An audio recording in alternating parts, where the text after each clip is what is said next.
अस्सलाम वालेकुम नाज़रीन, मैं हूं ज़मीर हैदर और आप देख रहे हैं प्रोग्राम क्रॉस टॉक। नाज़रीन, मियां नवाज शरीफ साहब 5 रोज़ा दौरे पर चीन के लिए रवाना। कितनी अहमियत का हामिल है कहा जा रहा है, निजी दौरा है, फॉरेन मिनिस्टर उनके साथ हैं और यकीनन चीन हमारा बहुत गहरा दोस्त है, बहुत इम्पोर्टेंट भी है। 3 दफ़ा के साबिक वज़ीर आज़म हैं मियां नवाज शरीफ साहब, तो उसको भी हम जानने की कोशिश करेंगे और ये अचानक किस तरह डिसाइड हुआ ये भी है। दूसरी जानिब जो आज पब्लिक अकाउंट्स कमेटी का मामला है वो भी अभी तक चल रहा है। आज बाकायदा उमर अयूब साहब स्पीकर के पास भी गए, लेकिन इस मामले पर मुज़ाकरात कामयाब नहीं हुए और हुकूमत का ख्याल है कि वो शेर अफजल मरवत साहब की जगह किसी और का नाम दे दें, जिसमें आमिर डोगर या कोई और हो तो वो उनको काबिल कबूल होगा। लेकिन पीटीआई ने शेर अफजल मरवत के नाम से पीछे हटने से इनकार कर दिया।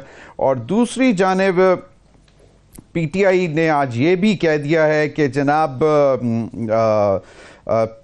बानी पीटीआई की रिहाई अगर नहीं होगी तो ना हम ऐवान चलने देंगे और ना ही हुकूमत को चलने देंगे। ये मामला तो मतलब पहले दिन से ही कह रहे हैं वो, लेकिन आज फिर जो है on the floor of the house Shahid Khattak साहब जो हैं उनके मैंने सुन्नी इत्तेहाद काउंसिल के, उन्होंने ये कहा। और एक और बड़ी दिलचस्प बात है, वो गुज़िश्ता रोज़ कादिर खान मंदोखेल साहब ने कहा था, कही है एक निजी टीवी में कि नवाज शरीफ साहब आइंदा चंद महीनों में शहबाज शरीफ साहब को मजबूर कर देंगे कि हुकूमत छोड़ दें और असम्बली तोड़ दें। ये भी हम उनसे पूछेंगे कि ये तो उनके पास ये कहाँ से इंफॉर्मेशन आई। और प्रोग्राम के आखिर में नाज़रीन थोड़ा सा मुआशी सूरत हाल का जायज़ा लेंगे और उसमें हमें ज्वाइन करेंगे डॉक्टर आबिद कईम सुलहरी। मेहमानों का तारुफ कराता चलूँ, मेरे साथ स्टूडियो में राना एहसान अफजल साहब, coordinator to prime minister, senior member PMLN, 2 very young बहुत बहुत शुक्रिया राना साहब आपके वक्त का। सनाउल्लाह खान मस्ती खेल साहब, सीनियर मेंबर पार्लियामेंट से बाहर PTI और पार्लियामेंट में सुन्नी इत्तेहाद काउंसिल, बहुत बहुत शुक्रिया सनाउल्लाह खान मस्ती खेल साहब आपके वक्त का भी। और कादिर खान मंदोखेल साहब, सीनियर रहनुमा पाकिस्तान पीपल्स पार्टी, हमें थोड़ी देर में ज्वाइन करेंगे। मैं गुफ्तगू का आगाज पहले अगर शाहिद खटक साहब की गुफ्तगू सुना दें प्रोड्यूसर साहब, कि इस ईवान में जो हमें भाषण दिए जा रहे हैं कि जी ईवान को हमने चलाना है, इमरान खान को रिहा नहीं करेंगे, ईवान नहीं चलने देंगे। जी ये रूटीन की चीज है राना साहब यहाँ। बिस्मिल्लाहिर्रहमानिर्रहीम। देखें, ये जो है वो नंबर बनाने की जो है ये तहरीक है कि बढ़ बढ़ के कहेंगे देखें इमरान खान को रिहा किसने करना है, हुकूमत ने करना है। हुकूमत ने तो नहीं रिहा करना, इमरान खान को जो सजाएं दी हैं अदालतों ने दी हैं, अगर अदालतें रिहा कर देंगी तो हमें कोई मसला नहीं है। तो देखें ये तो अदालती मामलात है ना, तो ये इनकी जो ये गुजारिशात हैं ये हुकूमत से नहीं, अदालतों से, तो वो तो हम इस बारे में कुछ नहीं कर सकते। बहरहाल देखें, अवाम जो ऐवान है उसको चलना चाहिए, ऐवान से ही मुल्क के मसाइल का हल निकलना है। और अगर उसको ये नहीं चलने देंगे तो ऐवान तो चलेगा लेकिन खान साहब रिहा नहीं होंगे। वो यहाँ जो है वो उनकी रिहाई का रास्ता मैंने आपको आपने जो बात का आगाज किया तो आपने कहा कि नंबर बनाने की बात हो रही है, ये कैसे? देखिए मतलब ये इसलिए हो रही है ना जी, अब ये कुछ मेंबर्स जो हैं वो चाहते हैं कि मुल्क आगे चले, इन्हीं की जमात में वो समझते हैं कि हमें चौथा हिस्सा मुल्क का मिल गया है, वहाँ हम गवर्नेंस करें। और कुछ मेंबर्स ऐसे हैं जो कहते हैं कि पोलराइजेशन की सियासत को हमने उजागर रखना है और खान साहब की जो लाइन है उसको आगे लेके चलना है। तो इनकी जमात जो है उस पर तकसीम है और ये जो चीज़ें हैं ये बढ़ चढ़ के इस तरह के नारे लगाने, देखिए इसकी लॉजिक नहीं है ना। अगर या तो हुकूमत ने रिहा करना हो या ऐवान ने रिहा करना हो तो फिर तो ये ठीक है ये जो बात कर रहे हैं। अगर अदालतों को आप तड़ी लगा रहे हैं असेंबली में खड़े होकर तो ऐसे तो नहीं मामला, ऐसे मामला नहीं चलते। कादिर खान मंदोखेल साहब आ गए, मैं चाहता हूं कि जरा हुकूमती साइड का वर्जन पहले आ जाए तो फिर आपसे पूछेंगे कि ये बाकी नंबर बनाए जा रहे हैं, क्योंकि एक हवा में ऐसी भी बात चल रही है कि शायद कोई मुज़ाकरात की तरफ भी जाने की। कादिर खान मंदोखेल साहब, शाहिद खटक साहब सुन्नी इत्तेहाद काउंसिल के, उन्होंने आज कौमी असम्बली के फ्लोर पे कहा कि कल कहा था कि इमरान खान को रिहा नहीं करोगे तो ऐवान नहीं चलने देंगे। ये इसको कोई थ्रेट समझना चाहिए या ये रूटीन मैटर है? राना एहसान अफजल साहब का ख्याल है कि बस वो जो उनके बानी PTI हैं जो कि वो जेल में हैं, उनके सामने नंबर्स बनाने की कोशिश की जा रही है कि हमने तो जी आवाज उठा दी है। मेरे ख्याल में 2.5 महीने गुजर गए, अभी तो समझ आना चाहिए सबको कि यकीनन खान साहब के नाम पे जिन लोगों ने वोट लिए वो थोड़ा सा अपना रोजी तो हलाल करेगा, थोड़ा टॉक शो में चीखेगा, थोड़ा असम्बली में चीखेगा, और फिर उसके बाद जाके वो खामोश रहेंगे और पार्लियामेंट लॉजेस के मजे भी लूटते रहेंगे, कम्युनिटियों के भी ये डीए भी लेते रहेंगे, और इसी में 5 साल गुजर जाएंगे और फिर अल्लाह अल्लाह खैर साला, फिर अगली मरतबा फिर देखा जाएगा। और बल्कि बैरिस्टर गौर का तो आज मैं सुन रहा था, वो तो बेताब है, तो मिन्नतें कर रहे हैं कि हमारे साथ मुज़ाकरात करो, हमारे साथ मुज़ाकरात करो। कब हो रहे मुज़ाकरात? तो वो तो बिल्कुल उस मूड में है। तो सवाल ये है कि ठीक है, अगर जिस कोर कमांडर हाउस को जलाने के लिए वो 9 मई को निकले थे, उन्हीं के साथ उन्हीं कोर कमांडर हाउस में अगर वो मुज़ाकरात कर रहे हैं, हिदायत ले रहे, ब्रीफिंग ले रहे, तो अच्छी बात है अगर गेट नंबर 4 की तरफ वो दोबारा रागिब हुआ है, क्योंकि सियासी लोगों की तो शक्ल पसंद नहीं है उनको। सियासी लोग तो इनके नज़र में चोर डाकू है, उनके साथ मुज़ाकरात तो करनी ही नहीं है। तो अगर वो वापस आ गए तो मैं पीटीआई के जो लोगों को वरगला है, जिनके हाथ में पेट्रोल बम दिए, जिनके हाथ में जो ना लाठियाँ और पत्थर दिए हैं, वो अभी किस तरफ जाएंगे वो लोग? और यही होगा, आप देख रहे हैं बाजौड़ का रिजल्ट आपके सामने। ये कहते थे कि खान साहब खंबा भी खड़ा करेंगे तो वोट मिलेगा, तो खंबा खड़ा कर दिए ना बाजौड़ में, साबका एमएनए को खड़ा किए गुलजफर को, तो उसको वोट मिला। एक आजाद उम्मीदवार लड़का जो नाराज हुआ, जिसका भाई कत्ल हुआ, और लोगों ने तो उनको वोट दे दिए, इनको तो रिजेक्ट कर दिए। 27,000 की लीड से वो जीता है, छोटे मोटे भी नहीं। और इससे पहले सोशल मीडिया पे मैं मरवत साहब को सुन रहा था, उन्होंने कहा हमने ऑफर किए कि आपको वजारत देंगे, आपको 4 नौकरियां देंगे, आपको घर बना के देंगे, मगर वो मिलने को तैयार नहीं है। तो और फिर उसके बावजूद बाजौड़ के अवाम ने जो ना वो 74,000 वोट उनको दे के उसको कामयाब कर दिए। तो ये क्या है? ये सारे जो सिग्नल्स है, ये सिग्नल यकीनन मैं ये सोच रहा हूँ कि आवाम जो है ना वो बड़ी बाशऊर है, उनको पता है कि हमने आपको वोट इसी गाली गलोच के लिए, उसी अफरा तफरी के लिए तो नहीं दिया है। जब अफरा तफरी में नहीं थी, ये मैं बात कर रहा हूँ आपको पुख्तनख्वा सूबे की, सिंध में तो इनका उम्मीदवार ही खड़ा नहीं हुआ, वो इस काबिल नहीं थे कि उम्मीदवार खड़ा कर दे। तो बिलावल साहब ने जो सीट छोड़ी हुई थी, वो तो 88,000 की लीड से हमने जीता, और एक कैंडिडेट खड़ा था टीएलपी का, जिसने सिर्फ 2,700 वोट लिए। जी, खुर्शीद जुनेजो साहब जीत गए, बिल्कुल 91,000 वोट लिया। सही, बिल्कुल सही, बिल्कुल सही। सनाउल्लाह खान मस्ती खेल साहब, अब सवाल ये पैदा होता है कि आप लोगों के बहुत सारे लीडर्स के नाम ECL से निकाले गए और कहा यह जा रहा है कि ये ग्राउंड बनाने की कोशिश की जा रही है कि मुज़ाकरात शुरू किए जाएं, और वेलकम भी किया आपके बहुत सारे लीडर्स ने इस जेस्चर को गवर्नमेंट के। तो ये अब माहौल बन रहा है और आपको लग रहा है कि मुज़ाकरात होंगे किसी भी तरह, और फिर आप बानी पीटीआई भी बाहर आ जाएंगे, तो इसलिए इस किस्म की स्टेटमेंट के जब तक बानी पीटीआई बाहर नहीं आएंगे हम ऐवान को नहीं चलने देंगे। बिस्मिल्लाह रहमान रहीम। ज़मीर साहब बहुत शुक्रिया, आपने मुझे दावत दी। देखें जी, गुजारिश ये है कि पॉलिटिकल स्टेबिलिटी तब आनी है जब तक नहीं आएगी इकनॉमिक स्टेबिलिटी नहीं आनी। आपने 70 बिलियन रुपीस जो इलेक्शन पे खर्चा किया है, आपकी स्टेबिलिटी नहीं आ रही। पाकिस्तान की 24 करोड़ अवाम को, बच्चे बच्चे को पता है, गली महल्ले में पता है, करिया करिया पता है कि इलेक्शन कौन जीता है, अवाम ने किसको मैंडेट दिया है, अवाम ने किसको मुंतखब किया है। इन्होंने अवाम के मैंडेट को कदमों तले दिया है, अवाम के मैंडेट को छीना है।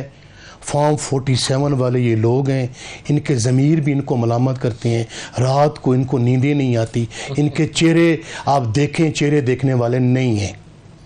अवाम का बच्चे बच्चे को पता है, आपको भी पता है ज़मीर भाई, आप अवाम की नफ्स पे हाथ रखते हैं सर, आपके उसका फैसला तो अदालतों ने करना। मैं देखे ना सर, तो इसका मतलब सर ये है जी कि देखें हमारा मैंडेट छीन लिया। मैं ये नहीं कह रहा कि आपका बिल्कुल राइट है, आप लोग जो डिमांड कर रहे हैं आपका फर्स्ट राइट है, लेकिन ये मामला तो सुलझेंगे या ट्राइब्यूनल से या हाई नहीं। अगर इनका दामन अगर साफ है तो ट्रिब्यूनल बना दें, अपना क्या कहते हैं वो जुडिशल कमीशन बना दें जी, 45 डेज में उसको ऑडिट कर लेंगे जी। हम जो अपने फॉर्म 45 लेके फिर रहे हैं, जो इलेक्शन कमीशन ऑफ पाकिस्तान की वेबसाइट पे लगी हुई है, जिसमें आपके पिलडार ने कहा है, आपके फाफिन ने कहा है, आपकी रिपब्लिक पॉलिसी ने कहा है, आपके तमाम लोगों ने कहा है, न्यूट्रल लोगों ने कहा है, जनाब देखें आपके इलेक्शन कमीशन को उसके मुताबिक जो राजा साहब जीत रहा है, आप देखें जी।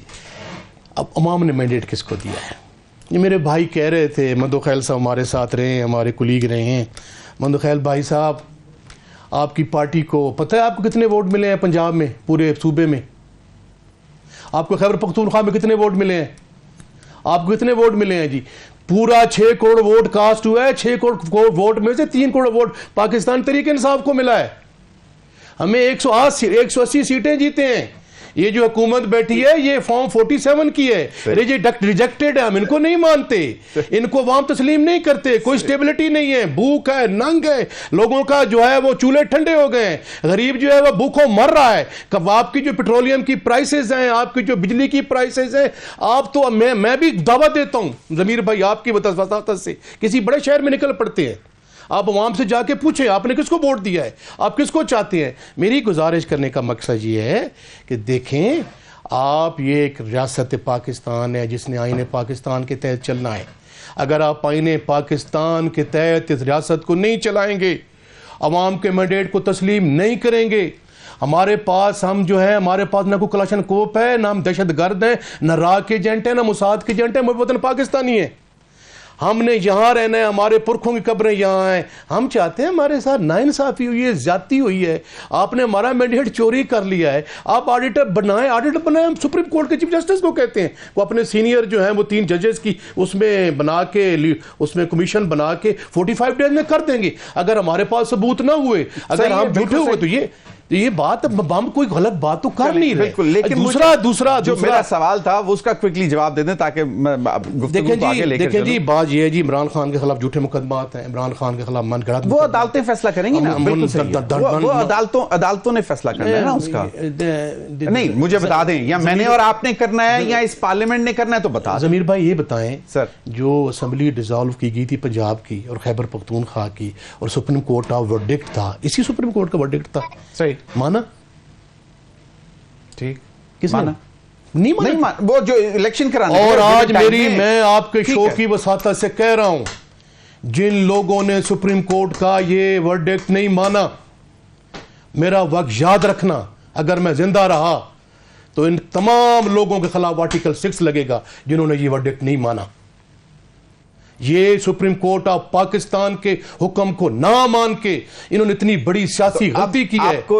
आपको खदशा है कि सुप्रीम कोर्ट अगर कोई फैसला देगा भी आपके हक में तो वो नहीं माना जाएगा? अगर नहीं माना, इसलिए नहीं तो फिर अदालतें हैं ना। नहीं जमीर भाई, बात ये, अब हम बात ये कि अगर आप इस कोर्ट की, सपोज कोर्ट के ऑर्डर्स को आप नहीं मानते, तो सर चलें, वो तो आपने कहा कि फ्यूचर में हम देखेंगे। हमारे पास ना कोई कलेक्शन कोप है, हम तो शरीफ लोग हैं, हम तो हमारे पास ना कोई कलेक्शन कोप है, हमारा असला है, हमारे पास जुबान है, हमारे पास अखलाकियात है, हमारे पास असेंबली का प्लेटफॉर्म है। हमने ना कोई ना किसी का गमला, ना किसी का काम के लिए, आवाम की खिदमत के लिए यूज कर लें। नहीं, देखे ना जी, हमारा मैंडेट छीन लें, चलें, हमें इलेक्शन जिताया, हमें तो हम क्या बचा, आप बैठे हुए माशाल्लाह असेंबली में बैठे हुए ना, तो नहीं, हम चाहते हैं कि इनको हमने मैंडेट ही नहीं दिया, ये चूं का मुरब्बा इलेक्शन हार चुके हैं, रिजेक्टेड हैं। राना एहसान अफजल साहब, दरखास्त जो है जुडिशियल कमीशन की क्या है? देखें, बड़ा सिंपल सा जवाब है। अब तो अभी इलेक्शन हुआ है ना, 20 से ज्यादा सीटों के ऊपर इलेक्शन हुआ है।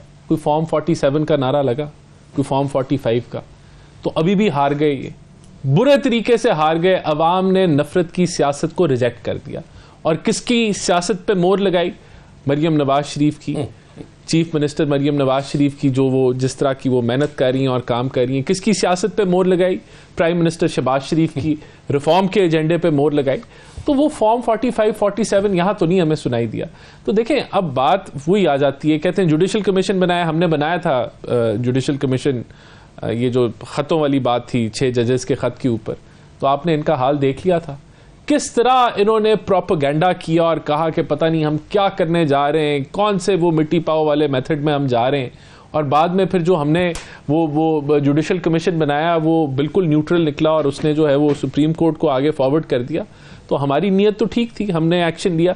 तो देखें इन्होंने नहीं मानना, नहीं इन्होंने देखें मसला, मैं जमीर साहब में एक और बात करता हूं, देखिए बात ये है, गुड जेस्चर करते हैं, बना दें जुडिशल कमीशन, देखें चलें इससे आगे चलते हैं, आगे बात चलाते हैं। कादिर खान मंदोखेल साहब क्योंकि हमारे साथ मौजूद हैं, कादिर खान मंदोखेल साहब की ही एक गुफ्तगू मैं सुनवाना चाहूंगा, जरा प्रोड्यूसर साहब सुनवाएं। कादिर खान मंदोखेल साहब से पूछते हैं कि ये इंफॉर्मेशन है, क्या है, कब होने जा रहा है ये? शहबाज शरीफ साहब की बात में अगर बताओ, मुझे लग रहा है कि वो आइंदा चंद महीनों में जो ना शहबाज शरीफ साहब को मजबूर कर देंगे वो वफाकी हुकूमत छोड़ दे, कौमी असम्बली तोड़ दे। जी कादिर खान मंदोखेल साहब, ये कब तक होने वाला है? आइंदा चंद महीनों में आपने कहा। देखिए बात ये होता ना, अब ये मेरे जाती रहे, मेरे पार्टी के नहीं है, मैं एक अदना सा रुकन हूँ। सही तरह नवाज शरीफ साहब वफाकी हुकूमत से जो ना वो दूर है, लाताल्लुक है, और जिस तरह वो पंजाब हुकूमत में खुश है, तो मैं समझ रहा हूँ पाकिस्तान का सबसे बड़ा सूबा इनको मिला है। और फिर ये जो अभी 21 अप्रैल का जो इलेक्शन हुआ और उसमें अच्छी खासी सीटें उन्होंने ले ली है, तो मेरे हिसाब से हौसला अफजाई हो गई है। और मस्ती खेल साहब हमें वोट गिनवा रहे हैं, और भाई ये पार्लिमानी जो इंतखाबात होता है उसमें सर गिने जाते हैं, यानी कैंडिडेट यानी तादाद गिने जाते, आपके वोट नहीं गिने जाते। आपके खैबर पख्तूनख्वा में, आपके गढ़ में आपको एक आज़ाद उम्मीदवार ने जिसका भाई कत्ल हुआ है आपके दौर में, आपके कैंडिडेट के खिलाफ खड़ा था और आपके पार्टी ने उस 27,000 वोटों के लीड से वो जीता है। और सिंध में यहाँ तो आप इस काबिल ही नहीं थे कि कोई कैंडिडेट ही खड़े कर दे, और 88,000 से ज्यादा लीड में हमारा कैंडिडेट जीता, और सिंगल एक कैंडिडेट खड़ा था टीएलपी का जो 2,700 वोट लिए। तो मेरा अपना जाती ये ख्याल है कि नवाज शरीफ साहब चूंकि वफाकी हुकूमत वैसे बकौल मुस्लिम लीग नून के और राना साहब आपको बेहतर बताएंगे कि ये कहते हैं हमें जबरदस्ती ये हुकूमत दी गई है, और यही हुकूमत तो पीटीआई को देने की बात हो रही थी, पीपल्स पार्टी ने ऑफर भी किए, उन्होंने इनकार कर दिया। तो मैं ये समझ रहा हूँ, मेरे जाती ये ख्याल है कि चूंकि मुस्लिम लीग के पास सबसे बड़ा सूबा है पंजाब, और अभी इस इलेक्शन के बाद उनकी हौसला अफजाई भी हुई है, तो मुझे लग रहा है कि चंद महीनों में जो ना वो शायद नवाज शरीफ साहब जो ना वो शहबाज शरीफ साहब को ये कह दे कि आप हुकूमत छोड़ दे, और फिर कौमी असम्बली का इलेक्शन हो जाएगा, और कौमी असम्बली का इलेक्शन जो है ना वो सूट भी करेगा मेरे हिसाब से मुस्लिम लीग नून को। इस वजह से अगर परफॉर्मेंस इनकी अच्छी रही है 2-4 महीने, आइंदा मैशत तो पहले से बेहतर हो रही है, तो मेरा जाती ये ख्याल है जो आपने मुझे सुनवाया था, तो ये शायद उस तनाजुर में बोला आपने, तो इसका मतलब है कि सिर्फ नेशनल असेंबली डिसॉल्व करें, बाकी सिर्फ नेशनल, बाकी क्यों तोड़ेगा? पंजाब सबसे बड़ा सूबा है, उनकी हुकूमत है अक्सरियत से, वो क्यों तोड़ेगा? अच्छा, सिंध बलोचिस्तान, ये बड़ी खबर है वैसे, आपका तज्जिया है ये, लेकिन ये बड़ी इंपॉर्टेंट बात है। और तो मसीह खेल साहब, आप लोगों को भी खुशी होगी कि चलें यार दोबारा इलेक्शन में चलेंगे। जमीर साहब, जो हमारे भाई हमें ताने दे रहे हैं कि पीटीआई तकसीम है, अल्लाह अल हक है, आपने सुन लिया तकसीम किसकी है? नहीं, वो तो पीएमएलएन की, और जो मेरे ख्वाब है कि शीन और शीन में से जाएगा। मेरे मंदोखेल भाई साहब ने बाजोड़ का रेफरेंस दिया है कि आज़ाद उम्मीदवार जीत गया है। मंदोखेल साहब जो बाजोड़ से जीता है, आपको पता है उनका तल्लक किससे है? वो पाकिस्तान तहरीक इंसाफ का उसका भाई वर्कर है, और आप देख लेना वो पाकिस्तान तहरीक इंसाफ आगे ज्वाइन करेगा।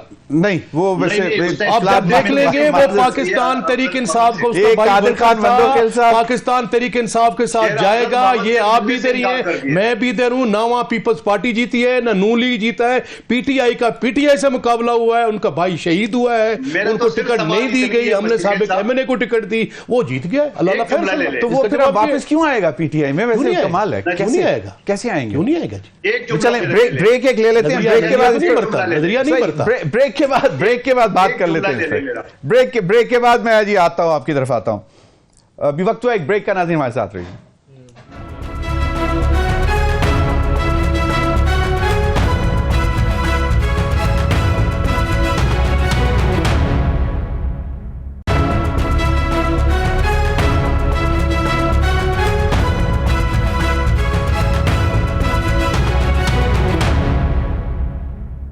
वेलकम बैक नाज़रीन।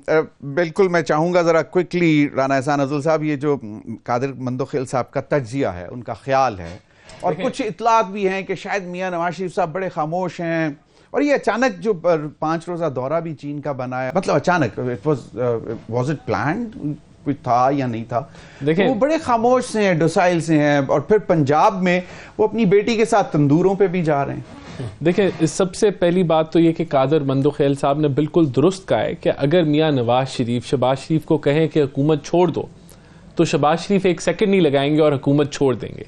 आपस में इतना ज़्यादा इत्तेमाद है, इत्तेफाक है, ये चीज़ तो तय होगी। सही। तो लेकिन ऐसा होने कुछ नहीं जा रहा। सही। देखें ये हुकूमत जो है, ये बनी ही, जो ऊपर वाली कोalition हुकूमत बनी हुई है जिसको हम लीड कर रहे हैं, ये बनी ही मुशावरत के साथ, जिसमें मियाँ नवाज शरीफ ने नॉमिनेट किया शहबाज शरीफ साहब को।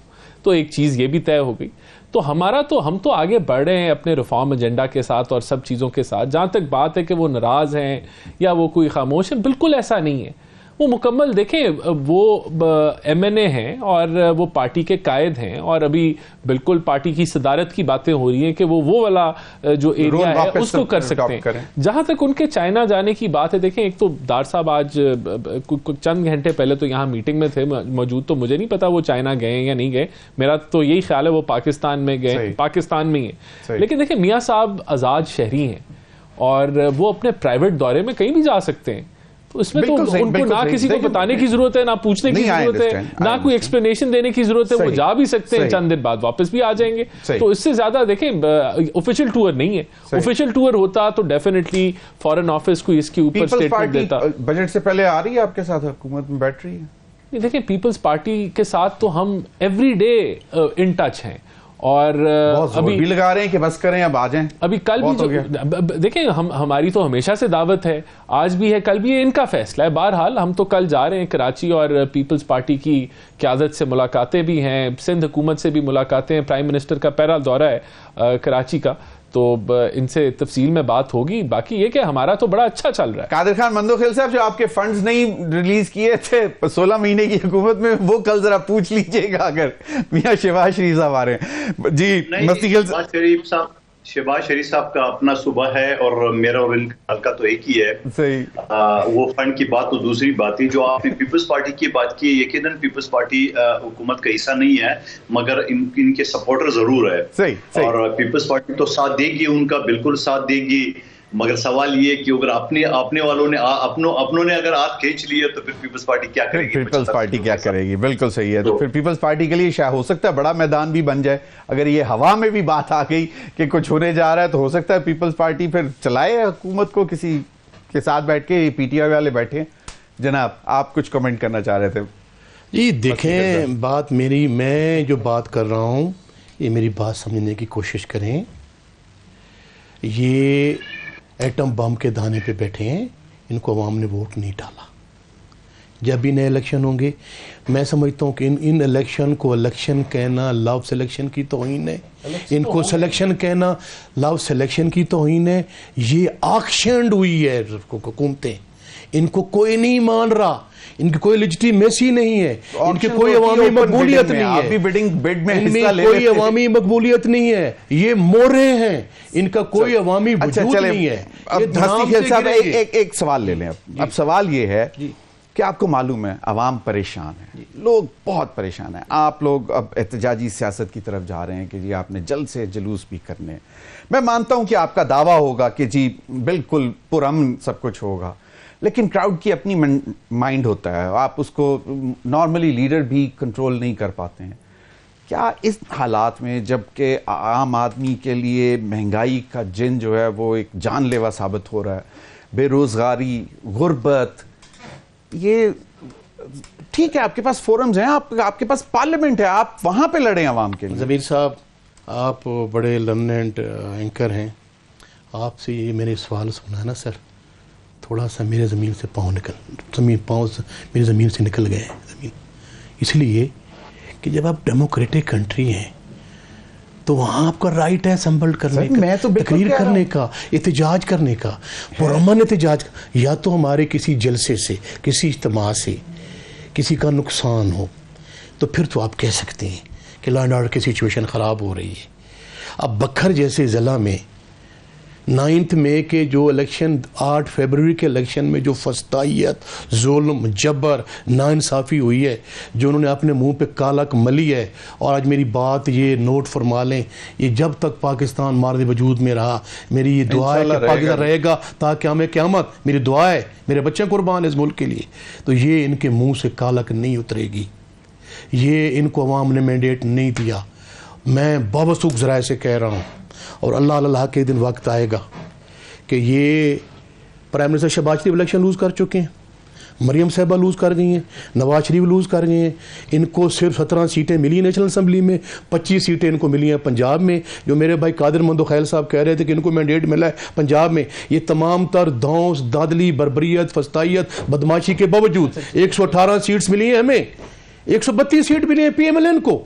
हमारी जो स्पेशल सीट दे ही नहीं रहे, और इतना जुल्म जब्बर देखें। सपोज देखें ना सर, आपकी जो स्पेशल सीट्स आती हैं, सपोज A, B, C में नाम नहीं लेता, ए को इतना मैंडेट मिला, उनको सीटें मिल गई, बी को इतना मिला, उसको सीटें मिल गई। हमारी वाली सीटें किस लिहाज से? वैसे आप लोगों ने शायद थोड़ी सी कुछ नहीं आपकी कुछ लीडर मानते भी हैं कि सर ये गलती नहीं है। सर देखें, वो टाइमली कोई डॉक्यूमेंट जमा करवाने, टाइमली अनाउंस करना, जब हमारा निशान छीन ले गया, हमारी पार्टी को बैन कर दी गया, वो पहले हो चुका है। बात ये मुझे तो ये नहीं समझ आती, ये 17 सीटों की भी तकल्लुफ क्यों करते हैं? कहीं कोई भी नहीं जीती, सीधी बात करें, 17 सीटें पता नहीं कहां से ये इन्होंने फिगर कर दिया है। बात ये, इलेक्शन हमने तो नहीं कराया, पब्लिक अकाउंट्स कमेटी दे दें शेर अफजल मरवत को, क्या मतलब? नहीं देखें, मेरे ख्याल से ये एक बड़ा शेर अफजल मरवत साहब टिकटॉक पे बड़ा अच्छा परफॉर्म करते हैं, लोग बड़े उनसे फोटो शोटोज खिंचवाते हैं, लेकिन पब्लिक अकाउंट्स कमेटी बड़ा सीरियस मामला है, और मेरे ख्याल से वहाँ सीरियस काम ही होना चाहिए। वहाँ कोई जलसे जुलूस नहीं हो रहे, या टिकटॉक का जो है वो मुकाबला नहीं हो रहा, तो अच्छा कैंडिडेट दे, हमें कोई इतराज नहीं होगा। कादिर खान मंदोखेल साहब, क्या ख्याल है कि शेर अफजल मरवत अगर ऑपोजिशन से ही बनाना है तो उनका राइट है, वो उनको कह देते हैं कि जी ये हम दे रहे हैं, बंदा इसको लगा दें? जी, शेर अफजल मरवत साहब DG रहे जजेस कॉलोनी या जो डिपार्टमेंट है उसका अच्छा खासा तजर्बा है, इस हवाले से इसको जरूर बनाना चाहिए। लेकिन फिर ये खुद ही पछताएंगे, PTI वाले खुद ही, जिस तरह गंडापुर साहब को बना के ये आज नहीं तो कल पछताएंगे, क्योंकि वो शख्स 2 कदम आगे जाता है तो 4 कदम पीछे जाता है। इस तरह ना हुकूमतें चलती है। पहले तो उनका ये ख्याल था गुडिया खान की कोई तहसील है, मैं चारों तरफ खारदा कारी बिछा के इस्लामाबाद का रब्ता काट दूंगा, लेकिन उसके बाद जब पता चला अमन अमान के लिए IG, वफाक का नुमाइंदा, ब्यूरोक्रेसी का सरबराह, चीफ सेक्रेटरी, फिर कोर कमांडर हाउस जाना, ये कहते हैं अमन का मसला है, और फिर ये सारी चीजें एक तरफ करके मेरे ख्याल में आहिस्ता आहिस्ता थोड़ा सी इनको अकल आ रही है, मस्ती खालिद खेल साहब की पार्टी को बेहतर हो रही है। देखो आज 2.5 महीने हो गए, क्या किया है? जिस तरह लग रहा था कि पेट्रोल बम और ये सारी चीजें फेंक रहे थे, अब आहिस्ता आहिस्ता जो है वो शराफत की तरफ आ रहा है। तो मेरे ख्याल में इसी में 5 साल गुजरेंगे, लेकिन मुस्लिम लीग नून और पीपल्स पार्टी के हल्कों में तो काम होगा। ये अपने हल्कों में क्या करेंगे, ये जरा सवालिया निशान है। खुद मुस्तकील साहब अपने हल्के के लोग उनको सुनेंगे कि आप गाली गलोच के लिए आपको भेजा है असेंबली, या कोई काम भी होगा, लेकिन काम तो कुछ नहीं होगा, यही गाली गलोच होगा, लोगों को किसी भी कुछ करेंगे। बिल्कुल हमारी ये सीट इलेक्शन कमीशन जिसने पुख्तनख्वा हुकूमत बना के दी है वो रिजल्ट ठीक है, जो पंजाब का है वो गलत है, जो सिंध का है जान का कैंडिडेट ही नहीं है वो गलत है। तो ये इस तरह कैलकुलेशन आप करते रहेंगे, टॉक शो में तो आप बोलते रहेंगे, मगर जो आपको सुनने वाले लोग हैं वो अच्छी तरह समझता है कि आप कितने पानी में हो और आप अगले 4 साल या पौने 5 साल क्या करेंगे।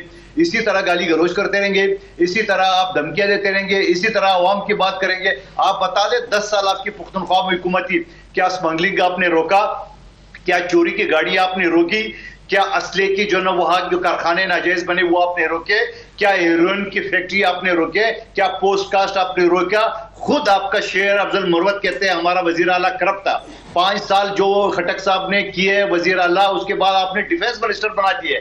तो ये तो आपके परफॉर्मेंस है, ये आपको प्रमोशन है, और ये सब आवाम के सामने। सही, बिल्कुल सही। सर जी, क्यों शेर अफजल मरवत पे जिद क्यों? आपकी, मैं मरवत साहब की अपना बातों, सॉरी मैं मंदोखैल साहब की बातों का मेरे बड़े भाई हैं, बड़े अच्छे वकील हैं, उनसे हैरान भी हो रहा हूँ। मंदोखैल भाई, ये खैबर पख्तूनख्वा ने 3-4 से पाकिस्तान तहरीक इंसाफ को जिताया है, जो आप एलिगेशंस लगा रहे हैं, आपके लीडर्स को किसी ने नहीं सुना, आपको किसी ने नहीं सुना, अवाम ने तो फिर वोट दे दिया है। आप हमारे पार्टी में दखल न देना जी, आप डाकू राज रोकें, अवाम भत्ता रोकें, आप जो कराची के मामलात हैं वो रोकें। अभी मैं हाउस से आ रहा हूँ, अभी वो एमक्यू वाला अब आपका वो चीख रहा था, कह रहा था जी कराची के हालात ये हो रहे हैं, अपनी इत्तेहादी जमात को देखें जी। जहाँ तक तलक है बात जनाब सुने, हम कोई गालम गलोच नहीं। शेर अफजल मरवा साहब, शेर अफजल मरवा इंतहाई पढ़ा लिखा आदमी है, बैरिस्टर है, लर्नेड है। देखें सर, उसने क्रिमिनोलॉजी में डॉक्टरेट किया हुआ है, वो बड़ा लर्नेड आदमी है। देखें सर, देखें अगर इनमें ध्यानदारी अगर मैं चूँकि पिछले 3.5 साल पब्लिक अकाउंट्स कमेटी का मेंबर रहा हूँ सर, उनमें पूरी कमेटी होती है। तो आपका नाम क्यों नहीं देते? फर्दे वाहिद आपको नहीं जाते? मैं फर्दे वाहिद की बात नहीं चलती सर, पूरी कमेटी की वहाँ कंसेंसस से होता है। चलें जी, लो जी, मंदोखिल साहब, आपको भी कोई इतराज नहीं होगा ना सनाउल्लाह खान मस्ती खेल के नाम पे? हमारे चेयरमैन साहब ने तो कहा है, तो हम तो प्लेमैन के हुक्म के पाबंद हैं। चले मैं तो कहता हूं ये इनके साथ कमेटी में रहा हूं, ये बड़ा अच्छा बोलता है और बड़ा सुलझाऊ आदमी है। शेर अफजल को बनाएंगे, ये तो खुद ही अपना मजाक उड़ाएंगे। देखिए मतलब अब आपको कह रहे हैं कि वो मानते हैं कि आप भी मान गई, नून लीग भी मान गई, दोनों मान गए। कोई ऐसी बात नहीं। मैं कहता नहीं मस्ती खैर साहब को मानता हूँ, शेर अफजल मरवा साहब जो ना ये किसी और पटरी पे चला जाएगा। बिल्कुल, लेकिन बिल्कुल मस्ती खेल साहब के नाम पे दोनों मुत्तफिक हैं, PMLN भी और पीपल्स पार्टी भी। ये राना सनाउल्लाह साहब का और जावेद लतीफ साहब वाला ये क्या मामला है? मतलब वो ये मेन मामला यही है कि जो लोग पार्लियामेंट में नहीं आए, फिर वो उनके आपस में बात लड़ रहे हैं, वो बस आपस में जो है वो कर रहे हैं। लेकिन देखें, बात ये हमारे सीनियर लीडर्स हैं और मेरा ख्याल है कि पार्टी लीडरशिप को इनको एतमाद में लेना चाहिए। लेकिन हमारा मौक़िफ़ यही रहा है कि अगर हमारी जमात में भी किसी को इलेक्शन से कोई इशू है या वो समझते हैं कि कोई इलेक्शन में धांधली हुई है, तो वो वही रास्ता अपनाएं जो हम PTI को कह रहे हैं कि जाएं, अदालतों का रुख करें, एविडेंस वहाँ लेके जाएं, इलेक्शन ट्रिब्यूनल में जाएं।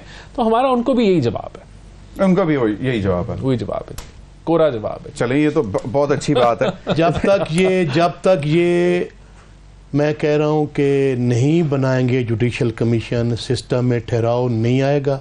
मेरी बात आप नोट कर लें, मेरी बात नोट फरमा लें सर। ज़िमनी इलेक्शन के बाद 6 जमातें कर लें या 15 कर लें, कुछ नहीं होने लगा। बेटा, ज़िमनी इलेक्शन जो था ये धांधली की एक नई पैदावार थी, अवाम आपको रिजेक्ट कर चुकी है। कौन सा ज़िमनी इलेक्शन? ये तो ऑक्शन थे जी, आप ऑक्शन शुदा लोग हैं, आप कंटेक्ट पे आए हैं, एक सवाल का जवाब क्विकली दे दें तो मैं बिल्कुल, मेरे पास टाइम बिल्कुल खत्म हो रहा है। आप लोग पार्लियामेंट में बैठे हुए हैं जी, पार्लियामेंट में आप आ गए हैं और आपको अपनी आवाज भी उठानी है, फिर आप एक वक्त पे ये भी कह रहे हैं कि हम पार्लियामेंट को नहीं चलने देंगे। ये दोनों चीजें किस तरह है? मतलब यहाँ तो फिर छोड़ देना। नहीं, देखें जी, पार्लियामेंट में उसमें मैं समझता हूँ कि हमारी जो हमने तकरीबन को 92 MNS के सिग्नेचर करके दिए थे, 2 माह तक उन्होंने हमारा लीडर ऑफ द पोजीशन नहीं बनाया जी। क्यों नहीं बनाया? अच्छा, अब हमने पार्लियामेंट्री लीडर के लिए नाम भेजा है, वो भी नहीं बना रहे।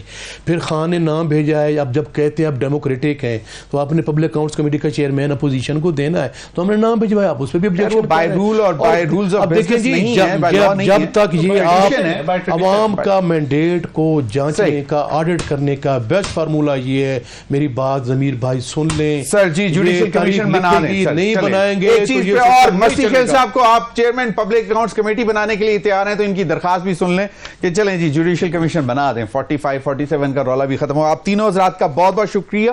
नाज़रीन, वक्त हुआ एक ब्रेक का, ब्रेक के बाद हाजिर होंगे तो हमारे साथ होंगे डॉक्टर आबिद कयूम सुलेरी साहब, और जो हाल ही में जो अभी दौरा चल रहा है ईरानियन प्रेसिडेंट का, उस पर भी बात करेंगे और ओवरऑल माशी सूरत हाल पर भी बात करेंगे। Stay with us.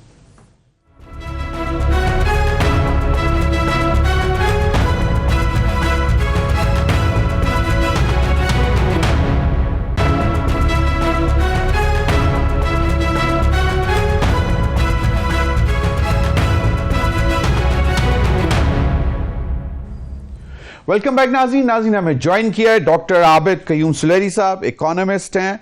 और बहुत बहुत शुक्रिया डॉक्टर साहब आपके वक्त का। डॉक्टर साहब, अभी हाल ही में जो सऊदी के बाद ईरानी सदर का दौरा और बड़े इम्पोर्टेंट MOUs भी साइन किए गए और फिर एक चीज़ पे और भी इत्तेफाक किया गया ईरानी सदर के दौरे में कि जी आपका जो बायलैटरल ट्रेड है इसको 10 अरब डॉलर तक लेकर जाएंगे।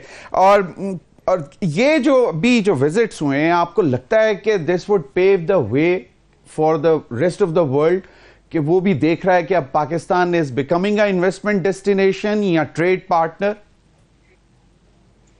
जी शुक्रिया ज़मीर। देखिए इस वक्त ये अब डिपेंड कर रहा है हमारी जो बैलेंसिंग एक्ट है उसमें हम कितना कामयाब होते हैं।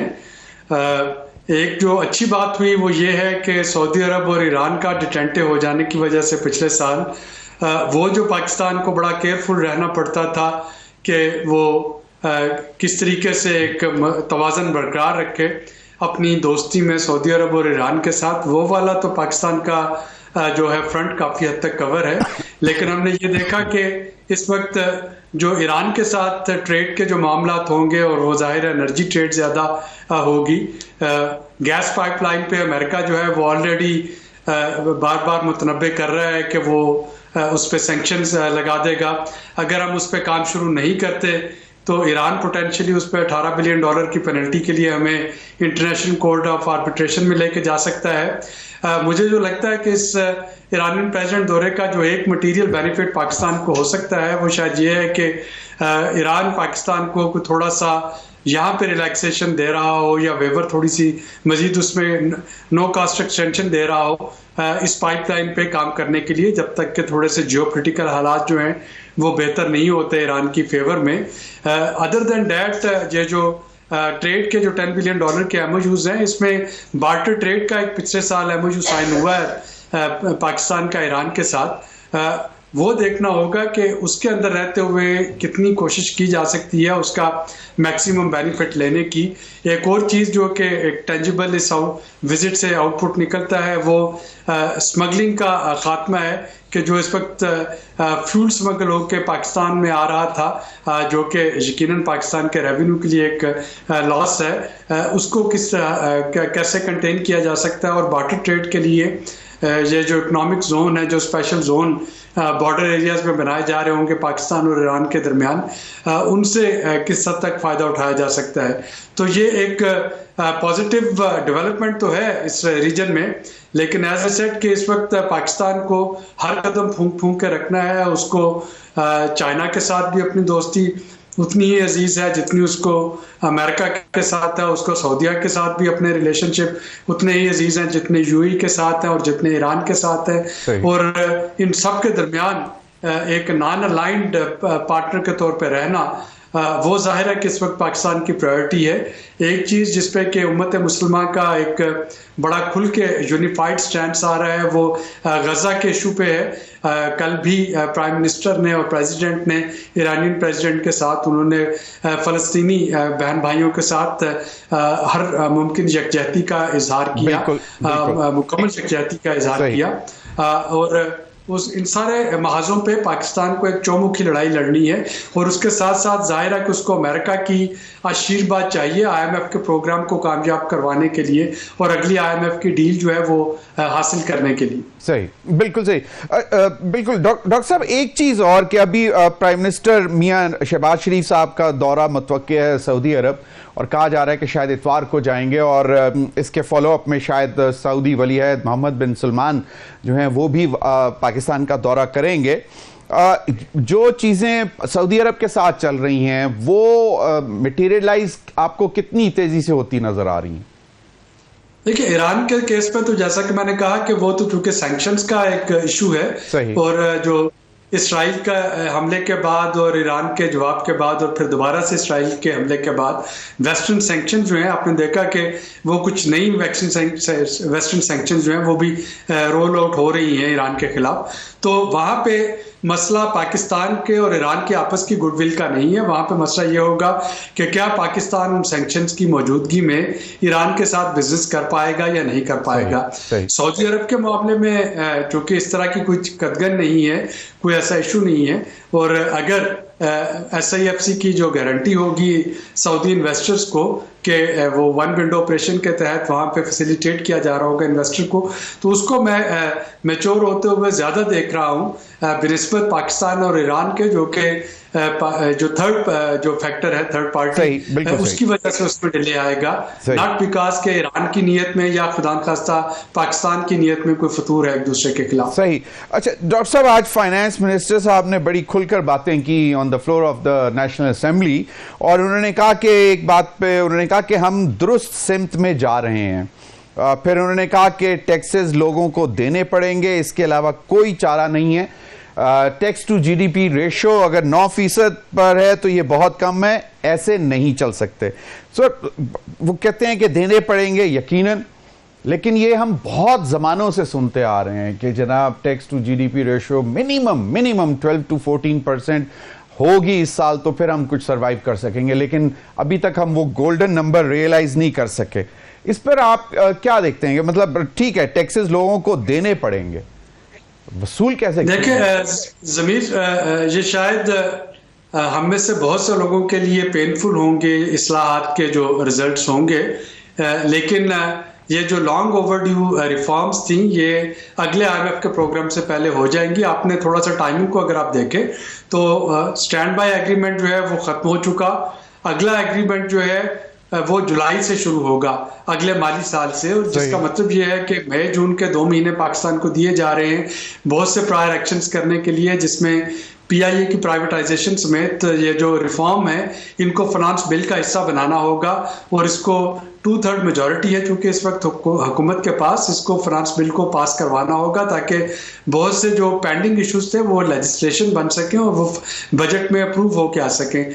तो ये सारी चीज़ें अगले IMF के प्रोग्राम से पहले आप देखेंगे कि ये रोल आउट होना शुरू हो जाएंगी और इन पे काम शुरू हो जाएगा, और ये इन पे वाकई हो जाना चाहिए था। तो जैसे कि मैंने कहा कि शायद सही। डॉक्टर साहब, तो आप सजेस्ट कर रहे हैं कि हमें बेल्ट टाइटनिंग कर लेनी चाहिए और बजट के हवाले से, कि बजट जो है वो जरा थोड़ा सा सख्त होगा? देखिए जाहिर है कि जब आपके एनर्जी टैरिफ बढ़ रहे होंगे, ओगरा और नेपरा की रिकमेंडेशन जो है वो बाइंडिंग हो जाएगी हुकूमत के लिए, जब आप जो रिटेल टैक्स होगा वो भी अल्टीमेटली कंज्यूमर की तरफ आएगा।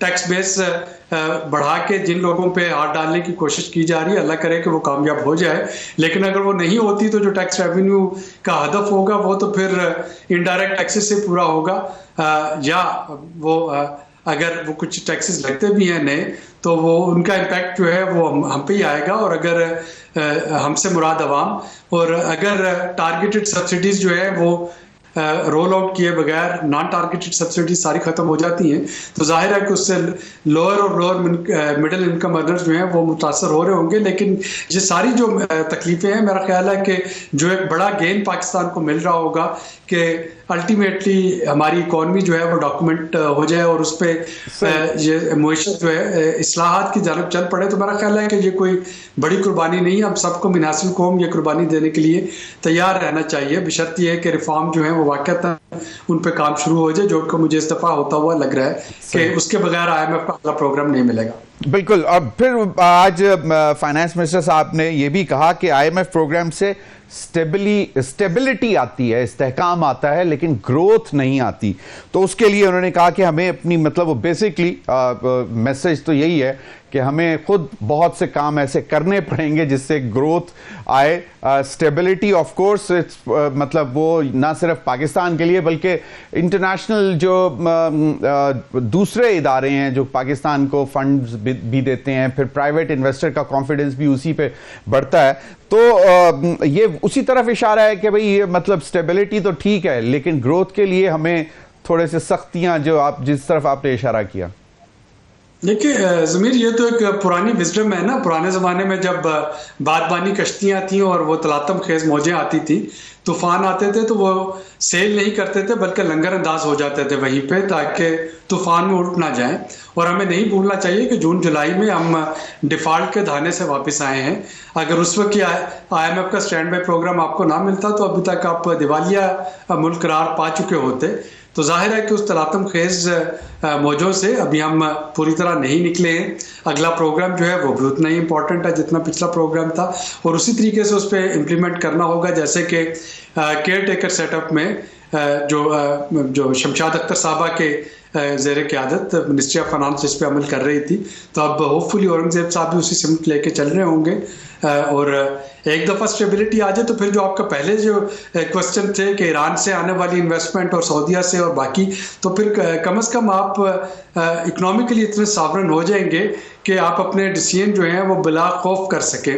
इस वक्त तो आपको हर कदम पे यही धड़का लगा रहता है कि ये नाराज ना हो जाए, वो नाराज ना हो जाए, ये ब्लॉक ना रुक जाए, वो ब्लॉक हाथ से ना निकल जाए। तो हमें इन सबको साथ लेके चलना है, इसलिए मजबूरी है कि हमें स्टेबिलिटी नहीं है। बिल्कुल। और अच्छा, ये इकोनॉमिक स्टेबिलिटी डॉक्टर साहब देनी है। सही, डॉक्टर साहब आज उन्होंने ये भी इस बात का भी जिक्र किया कि कोई मतलब ये स्टेट ओन्ड एंटरप्राइजेज में रिफॉर्म्स के साथ रिफॉर्म्स भी लाने हैं और फिर प्राइवेटाइजेशन की तरफ भी जाना है। ऑफ कोर्स जिस तरह आपने पीआईए का भी मेंशन किया, और उन्होंने कहा कि तो तकरीबन 70 से ज़ायद इदारे हैं जो सालों से नुकसान कर रहे हैं, तो जो वहां पे हम पैसा डाल रहे हैं वो पैसा निकाल के तो फिर हम लगाएंगे मतलब of course human development sector के इंडिकेटर्स हमारे बहुत ही नीचे जा रहे हैं, हेल्थ है, एजुकेशन है, ड्रिंकिंग वाटर, तो वो एक तो ये भी होता क्योंकि ये पैरेलल दोनों चीजें चलेंगी। और फिर साथ वो ये भी कहते हैं कि जहां आईएमएफ के प्रोग्राम से सिर्फ स्टेबिलिटी आएगी, ग्रोथ नहीं, वो कहते हैं कि हमें आईएमएफ के प्रोग्राम से अल्टीमेटली बाहर भी निकलना है। तो how quickly you see that we will be able to get out of IMF programme?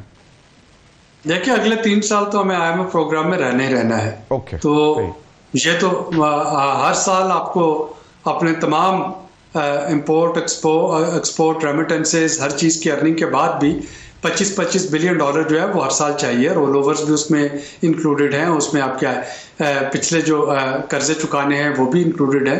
तो ये 3 साल तो आप भूल जाएं कि आप आईएमएफ से बाहर आएंगे, और ये 3 साल का रहना जो है, अगर उसमें एक फिस्कल डिसिप्लिन रहता है तो शायद हमारे बहुत से इश्यूज उसमें कवर हो जाए। मैं आपकी ये तो नहीं कह सकता कि 3 सालों के बाद हर तरफ हरा भरा हो जाएगा, लेकिन आप खुद सोचिए कि अगर एनर्जी सर्कुलर डेट जो है वो कंटेन हो जाए, अगर स्टेट ओन्ड एंटरप्राइजेस के जो उसमें 6 ज़रा बर्तन में पानी हम डाल रहे होते हैं वो बंद हो जाए, उससे लीकेज, और अगर आपका tax to GDP ratio improve कर जाए तो जाहिर है कि इकॉनमी जो है वो टेक ऑफ की पोजीशन में आना शुरू हो जाएगी, और हम कदरे बेहतर हालत में होंगे। इवन अगर आईएमएफ प्रोग्राम में भी एक और आईएमएफ प्रोग्राम में भी जाना पड़ता है तो हम नेगोशिएट कर पाएंगे ज़्यादा बेहतर टर्म्स एंड कंडीशन पे। सही। डॉक्टर साहब, यकीनन है डिफिकल्ट टास्क है, प्राइवेटाइजेशन भी है।